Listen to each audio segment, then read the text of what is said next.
Hi உறவுகளே, வணக்கம். இன்றைக்கி நம்ம என்ன வீடியோ பார்க்க போகிறோம் அப்படின்னா, மணக்க மணக்க ரசம் எப்படி செய்கிறதுன்னு பார்க்கலாம் வாங்க. ஆக்சுவலாக இப்போ இருக்கக்கூடிய இந்த குளிர்காலத்துக்கும் எப்போ மழை பெய்யுது எப்போ வெயில் அடிக்குதுன்னே தெரியலைங்க. இந்த டைமில் நம்ம வீட்டில் இருக்கக்கூடிய சின்னவங்க முதல்ல பெரியவங்க வரைக்கும் சளி தொந்தரவு கண்டிப்பாக இருக்குது.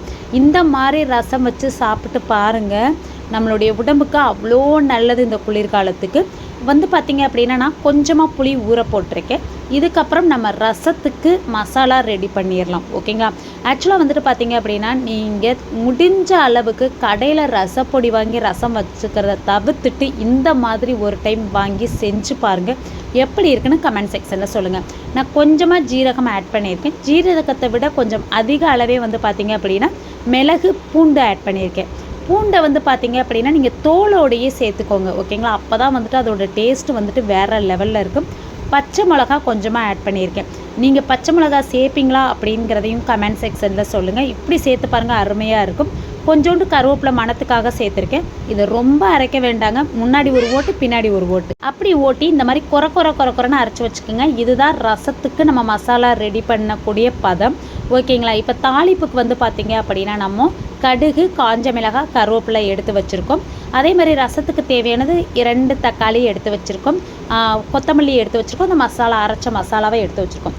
அதுக்குள்ளே பாருங்கள் புளி நல்லாவே ஊறிடுச்சு. இப்போ கரைச்சி எடுத்துக்கிறலாம்.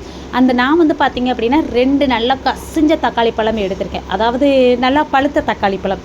ஆக்சுவலாக யார் எந்தெந்த ஊரில் கசிஞ்ச தக்காளி பழம் அப்படிங்கிற பேச்சு வழக்கு இருக்குது அப்படின்னு சொல்லிட்டு கமெண்ட் செக்ஷனில் சொல்லுங்கள் மறக்காமல். அதை பார்த்திங்க அப்படின்னா நம்ம நல்லா கையாலேயே நல்லா கரைச்சி விட்டுக்கிறலாம். ஏன் அப்படின்னு பார்த்தீங்கன்னா, நம்மளுடைய பாட்டி தாத்தாலாம் அந்த காலத்தில் சொல்லி நீங்கள் கேள்விப்பட்டிருப்பீங்க, அவளுக்கு அப்படியே அவளோட அம்மா கைப்பக்குவம், அவளுக்கு கைமணம் இருக்குமா, எது செஞ்சாலும் நல்லா இருக்கும் அப்படின்னு. அதுக்கு நீங்கள் இந்த மாதிரி கையால் அரைச்சி விட்டு ரசம் பண்ணி பாருங்கள், அவ்வளோ டேஸ்ட்டாக இருக்கும், ஓகேங்களா. இப்போ நான் நல்லாவே கையால் கரைச்சி விட்டாச்சு, தக்காளி எல்லாமே நல்லா கரைஞ்சிருச்சு. இப்போ நம்ம அரைச்சி வச்சுருக்கக்கூடிய அந்த மசாலாவையும் அதே தண்ணியில் நீங்கள் ஆட் பண்ணிக்கோங்க, கொத்தமல்லியும் ஆட் பண்ணி கரைச்சி விட்டுக்கோங்க, ஓகேங்களா. இப்படி ஒரு முறை ரசம் செஞ்சு பாருங்கள், எப்படி இருக்கும்னா டேஸ்ட்டு அவ்வளோ அருமையாக இருக்குமுங்க, ஓகேங்களா.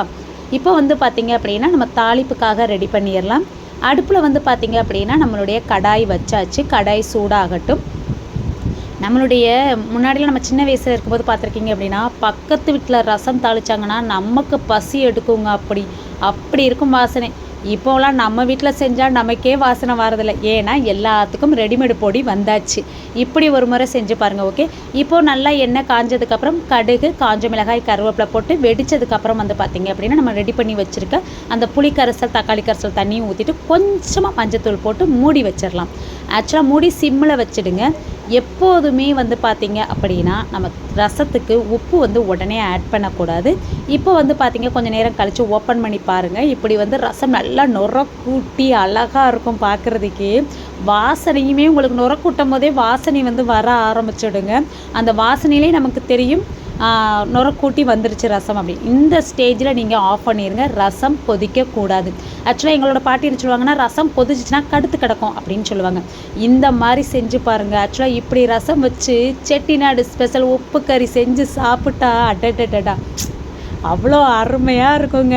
சொல்லும் போதே வாயில் எச்சி ஊறுது, ஓகேங்களா. தேங்க்ஸ் ஃபார் வாட்சிங். இந்த வீடியோ உங்களுக்கு பிடிச்சிருந்துச்சுன்னா கண்டிப்பாக சேனலை சப்ஸ்கிரைப் பண்ணுங்கள். தேங்க்யூ.